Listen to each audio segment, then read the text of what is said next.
Thanks so much for joining us here on 23 ABC News. I'm Sam Hoyle, your neighborhood reporter. A Bakersfield landmark has announced that it's closing its doors. For nearly 3 decades, Buck Owens Crystal Palace has been celebrating the legacy of the Bakersfield sound while bringing some of the largest names in country music to its stage. Opening in 1996, the venue hosted legends like Willie Nelson, Merle Haggard, Dwight Yoakam, and even a young Taylor Swift, along with unforgettable moments like Garth Brooks proposing to Trisha Yearwood. And now, after years of serving as a gathering place for concerts, fundraisers, and family celebrations, the Crystal Palace announced it is closing its doors. Now we take a look at what the loss of this venue means to our community, as well as figure out what happens next. In a release from managers of the Crystal Palace, they cited, quote, a challenging business climate plus the wishes of the Owens family members to step back from the responsibilities of management, end quote, as the reasons for the closure.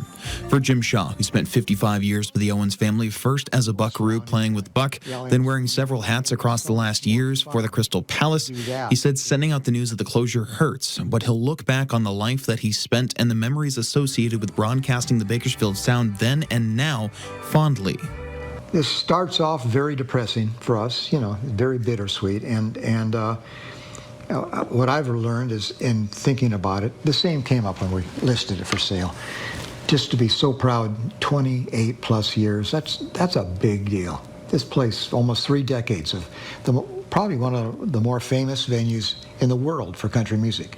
For many who took the stage, the news is heartbreaking. Doyle Kurtzinger and Kim Maccabee Carter sat down with us on Monday afternoon to recount some memories.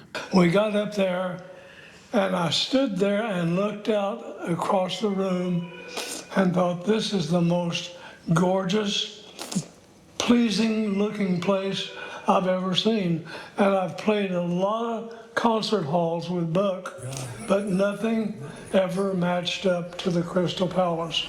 Yeah, I agree. And his name is on the back wall up on the second story. It says Buck Owens.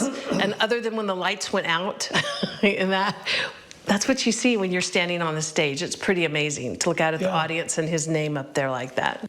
The dinner theater that holds about 600 and played host to countless country icons is held in high regard across the world.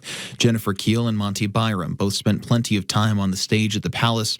For Keel, with the news of the venue's closure, it would only seem fitting that the Palace be honored as a landmark. Very few cities have this type of a facility, the Bakersfield sign, everything going for it. So I would just like to see the city of Bakersfield cherish this facility in some way.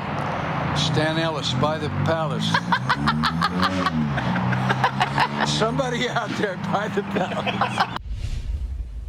As we reported last year, Buck Owens Crystal Palace is still up for sale. And talking with Shaw, he did say that they plan on fulfilling the remainder of their obligations for events that they have scheduled up to this point before closing for good and continuing with the sale.